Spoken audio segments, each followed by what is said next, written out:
Hello everyone, welcome back to my channel that is Abhilasha vlogs. तो आज है Wednesday और आज का जो मेरा ये वीडियो है ये बहुत ही इम्पॉर्टेंट होने वाला है।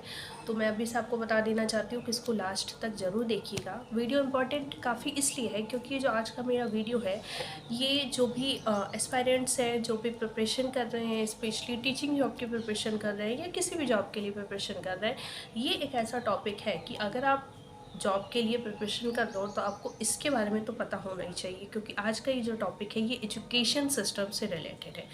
एज वेल एज अगर आप प्रिपरेशन तो कर ही रहे हो, साथ ही साथ अगर आप प्रिपरेशन नहीं कर रहे हो और आपका बच्चा पढ़ रहा है, यानी आप एक मदर हो या फादर हो, तो भी आपके लिए ये वीडियो देखना बहुत ज़रूरी है।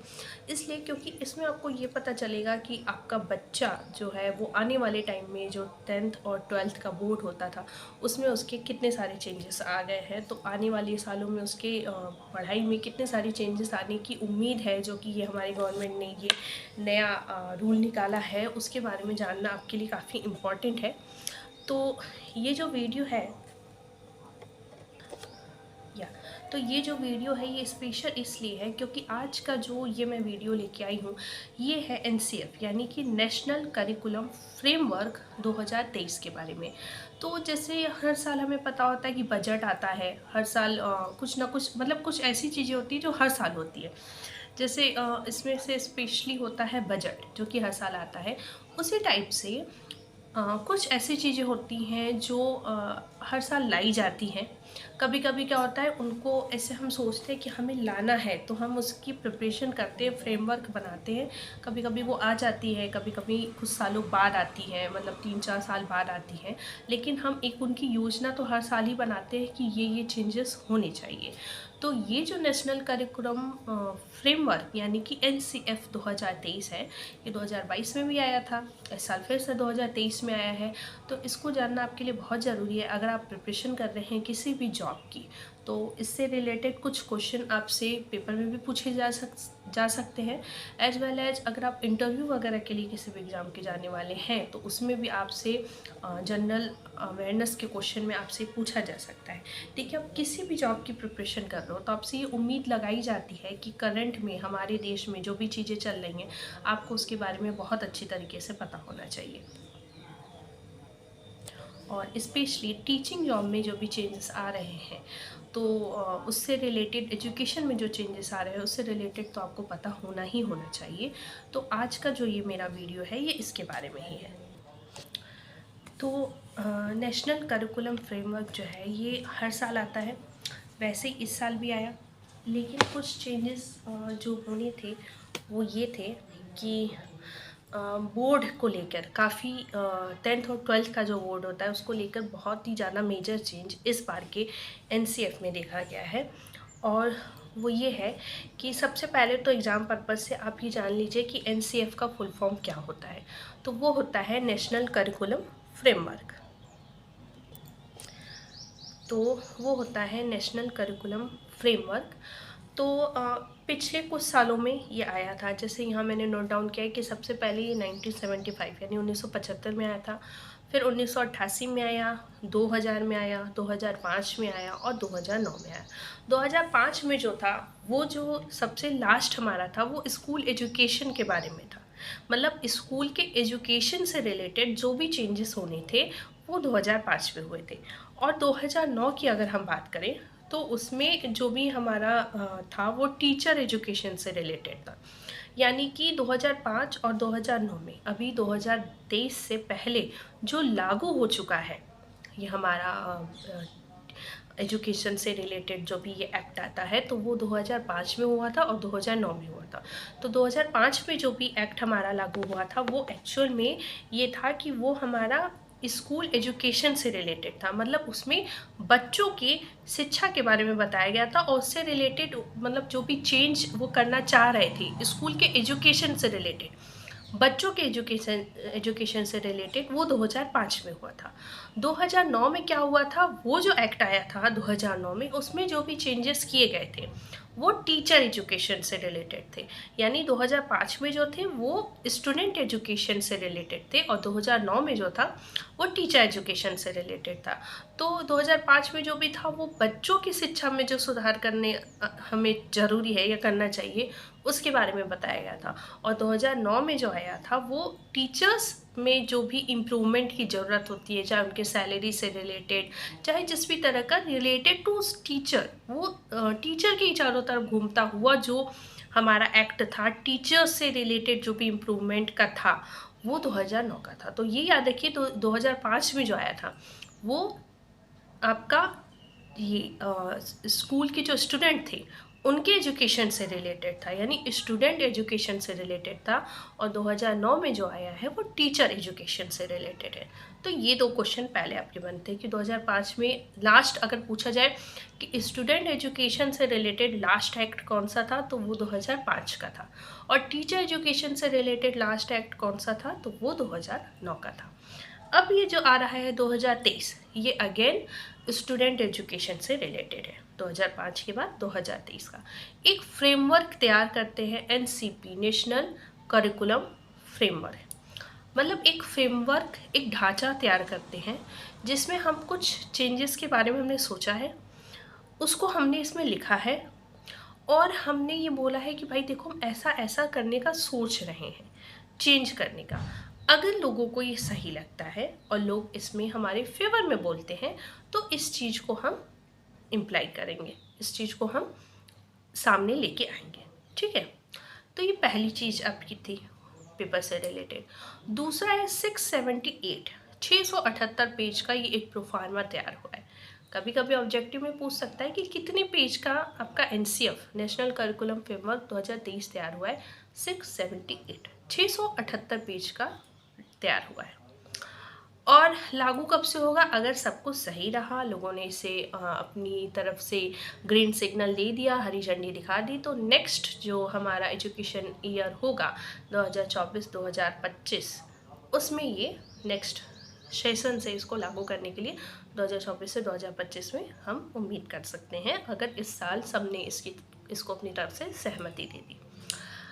किसने पास किया है? एजुकेशन मिनिस्टर ने, ऑब्वियसली। और हमारे एजुकेशन मिनिस्टर कौन है इस समय? धर्मेंद्र प्रधान जी है। तो अगर पूछता है कि इसे किसने संसद में या पार्लियामेंट में किसने पेश किया है, तो हमारे जो एजुकेशन मिनिस्टर हैं यानी धर्मेंद्र प्रधान जी जो है, उन्होंने इसे संसद में यानी पार्लियामेंट में पेश किया है। ये एक प्री ड्राफ्ट है, प्री ड्राफ्ट है। इसका मतलब कि ये एक साँचा, एक फ्रेमवर्क बनाया गया है, एक लमसम सी चीज़ इन्होंने दी है। और इन्होंने बोला कि देखिए भाई, ऐसा हम बनाने का एजुकेशन सिस्टम में ये चेंज लाने का सोच रहे हैं। ये एक हमने आपको प्रोफार्मा, इसका एक मतलब मिली जुली सी चीज़ हमने आपको तैयार करके दी है। आप देख लीजिए, अगर आप लोगों को ये सही लग रहा है तो नेक्स्ट ईयर से हम इस चीज़ को लागू कर देंगे।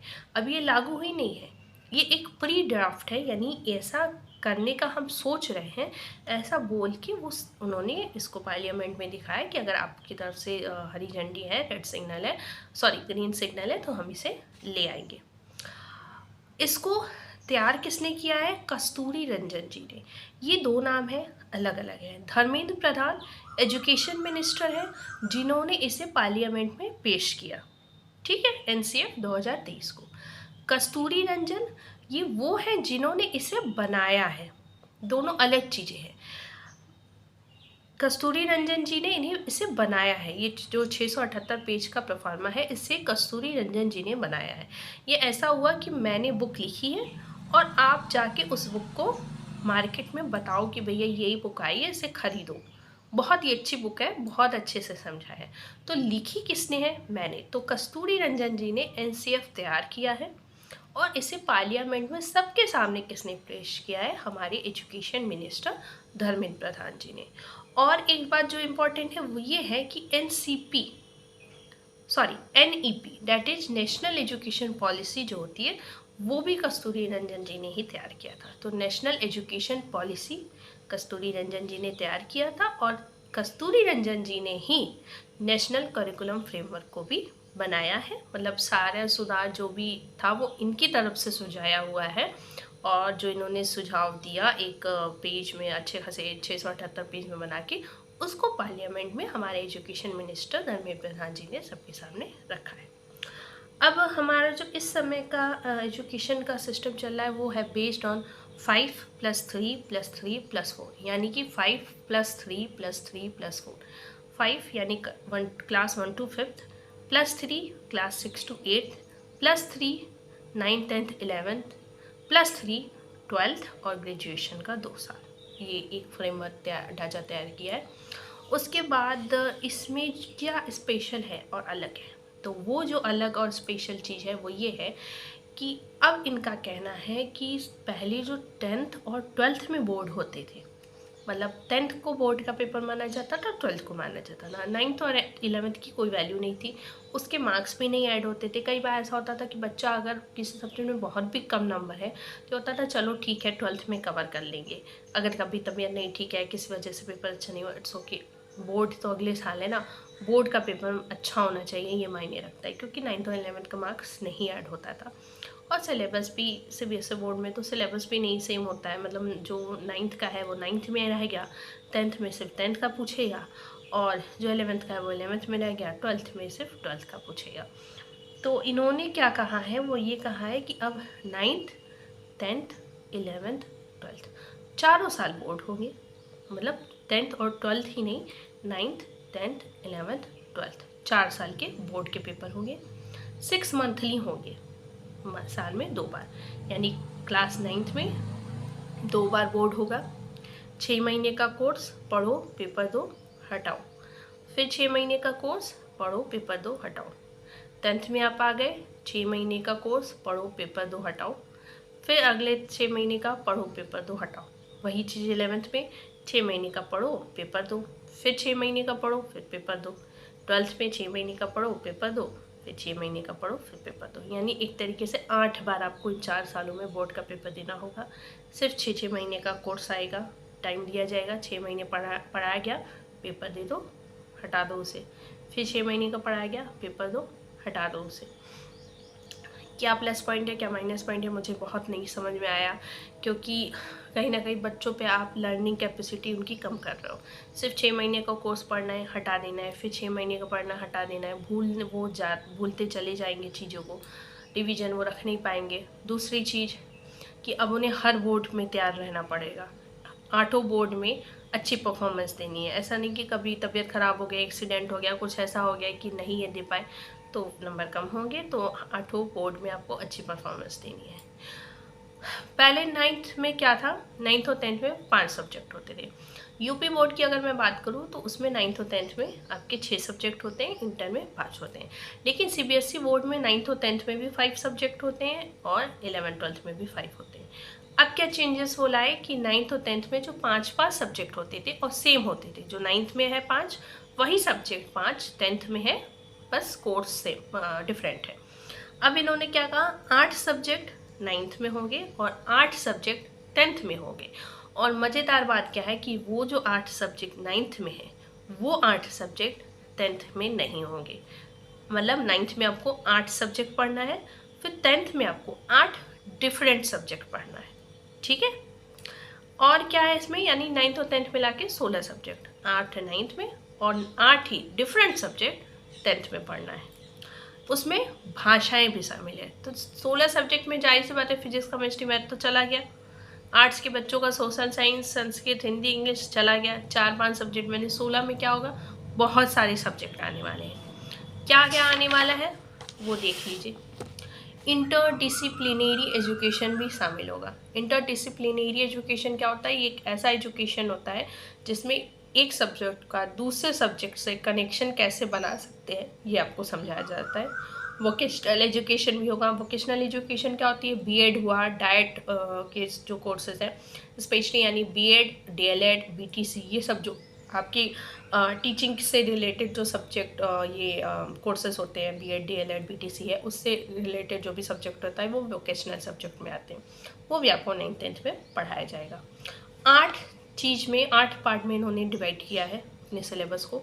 ह्यूमैनिटीज़ है पहला, सोशल साइंस दूसरा, साइंस तीसरा, मैथ्स एंड कंप्यूटिंग आर्ट्स चौथा, वोकेशनल एजुकेशन पांचवा, स्पोर्ट्स 6वां, इंटर डिसिप्लिनरी एजुकेशन 7वां और वोकेशनल एजुकेशन 8वां। फिर से मैं बता दूं, humanities, social science, science, maths and computing, arts, vocational education, sports, inter disciplinary education. 8 ये पार्ट है। हर एक में 3 से 4 सब्जेक्ट उन्होंने रखा है, ठीक है। उस 3 से 4 सब्जेक्ट में ये 8 में से आपको ये 8 पोर्शन दिए हैं। इन 8 में से हर में से एक एक सब्जेक्ट आपको चूज करना है और हर में 2 से 3 सब्जेक्ट 4 सब्जेक्ट दिए हुए हैं, उसमें से कोई एक आपको चुनना है। यानी हर चीज़, मैथ साइंस से लेकर आर्ट्स और यहाँ तक कि लिटरेचर तक की चीज़ें अब आप मैथ और साइंस में पढ़ेंगे। तो नेगेटिव पॉइंट देखिए, प्लस पॉइंट इसका ये है कि किसी का कोई सब्जेक्ट कोई मैथ के साथ म्यूजिक भी पढ़ना चाह रहा है तो अब वो पढ़ सकता है, साइंस के साथ हिस्ट्री भी पढ़ना चाह रहा है अब वो पढ़ सकता है। निगेटिव पॉइंट ये है कि कुछ बच्चे होते हैं जिनकी आर्ट्स के सब्जेक्ट अच्छे होते हैं, तो भाई चलो आर्ट्स लिए अच्छी परफॉर्मेंस दिए। कुछ बच्चे ऐसे होते हैं जिनका साइंस और मैथ्स ही अच्छा होता है, तो वो उसको लेके चलते अच्छी परफॉर्मेंस देते हैं। अब आपको सब पढ़ना है, यानी आपको अपना मैथ भी अच्छा रखना है, आपको सोशल साइंस भी अच्छा रखना है, आर्ट्स भी अच्छी रखनी है, कंप्यूटर भी अच्छी रखनी है, सारे सब्जेक्ट आपको अपने अच्छे रखने एज वेल एज सारी लिटरेचर की भी चीज़ आपको अच्छी अपनी रखनी है। मतलब आपको 8 सब्जेक्ट पढ़ने हैं 9th में और 8 अलग सब्जेक्ट पढ़ने हैं 10th में। ये इन 8 में से हर में 2-2, 3-3, 4-4 सब्जेक्ट है। एक आपको चूज़ करना है 9th के लिए 8 और उसी में से दूसरा कोई एक चूज़ करके 10th के लिए 8 सब्जेक्ट। ह्यूमैनिटीज़ में इन्होंने रखा है लैंग्वेज, लिटरेचर और फिलॉसफी। सोशल साइंस में है साइकोलॉजी और सोशियोलॉजी। तो ये जो बीएड से रिलेटेड सब्जेक्ट हैं कि सोशियोलॉजी, साइकोलॉजी, फिलॉसफी, तो फिलॉसफी आपका लैंग्वेज और लिटरेचर के साथ ह्यूमैनिटीज़ में है और सोशल साइंस में है साइकोलॉजी और सोशियोलॉजी। सेम चीज़ 11th और 12th के लिए भी है, यानी 11th में भी आपके 8 सब्जेक्ट होंगे, जो कि 5 होते थे, 8 सब्जेक्ट होंगे। इसी में से चुनना है 8 सब्जेक्ट। आपको 4 सब्जेक्ट 11th के पहले 6 महीने के सेमेस्टर में होगा, पेपर दीजिए। फिर बचे हुए 4 सब्जेक्ट 11th के दूसरे सेमेस्टर में होगा, पेपर दीजिए। फिर 8 सब्जेक्ट लेके 12th में जाना है, जो 11th के 8 सब्जेक्ट से अलग होंगे। 8 सब्जेक्ट 11th में होगा और अलग 8 सब्जेक्ट 12th में होगा। पहले क्या था, जो हमारा जैसे मेरा physics, chemistry, maths, Hindi, English था, यही मैंने 5 11th में पढ़ा, यही 5 12th में पढ़ा। अब क्या है, 8 डिफरेंट सब्जेक्ट 11th में, जिसमें से 4 शुरू के 6 महीने, 4 लास्ट के 6 महीने। फिर दूसरे 8 सब्जेक्ट लेके 12th में जाइए, 4 सब्जेक्ट शुरू के 6 महीने, 4 सब्जेक्ट बाद के 6 महीने। यानी अब जैसे मेरी आर्ट अच्छी नहीं थी, मेरी सोशल साइंस बहुत अच्छी नहीं थी, ये सब चीज़ें मुझे बहुत नहीं समझ में आती थी, मुझे मैथ और साइंस ज़्यादा समझ में आता था। लेकिन अब अब के मैं एजुकेशन सिस्टम में मैं जाऊँगी तो मुझे म्यूजिक, आर्ट सब कुछ अपना अच्छा रखना पड़ेगा। यानी एक तरीके से कोई ऐसा सब्जेक्ट अब नहीं है जो बच्चा प्रेशर उस पर ना डाला जाएगा, सब चीज़ का डाला जाएगा। तो बस वही 11th में फर्स्ट सेमेस्टर में 4 सब्जेक्ट, सेकंड में 4, 12th के फर्स्ट सेमेस्टर में 4, सेकंड में 4। प्लस पॉइंट क्या है इसका? प्लस पॉइंट ये है कि पहले आप 11th 12th साइंस साइड से हो तो आपके पास सिर्फ एक रास्ता होता था कि अब आप बीएससी कर सकते हो, बीटेक कर सकते हो, सिर्फ साइंस की स्ट्रीम से आगे पढ़ सकते हो। अब आपके पास क्या ऑप्शन हो जाएंगे कि आपने इंटर किया, 16 सब्जेक्ट के साथ 11th 12th किया, मार्क्स भी ऐड होंगे दोनों के, 16 सब्जेक्ट है। अब आप बीए भी कर सकते हैं, बीकॉम भी कर सकते हैं, बीएससी भी कर सकते हैं, बीटेक भी कर सकते हैं, बी फार्मा भी कर सकते हैं, बायो फार्मा भी कर सकते हैं। मतलब जिस फील्ड में आप चाहें आप जा सकते हैं। आपने इंटर तक आर्ट्स, साइंस सारे सब्जेक्ट पढ़ लिए, कॉमर्स सब कुछ पढ़ लिया है। तो इंटर के बाद अब आपके पास जो लाइन है वो ज़्यादा नहीं है, अरे कम नहीं है, वो बहुत ज़्यादा है।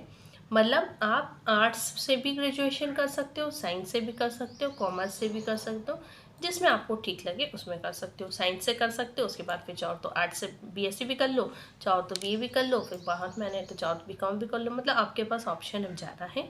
अगर आपको ऐसा लगता है इंटर तक पहुँचते पहुँचते कि अब मुझे समझ में आ रहा है कि नहीं साइंस ही मेरे लिए सही है, या मुझे समझ में आ रहा है कि नहीं आर्ट्स मेरे लिए सही है, तो आपके पास ऑप्शन दोनों है, आर्ट्स में भी कर सकते हैं, साइंस में भी कर सकते हैं।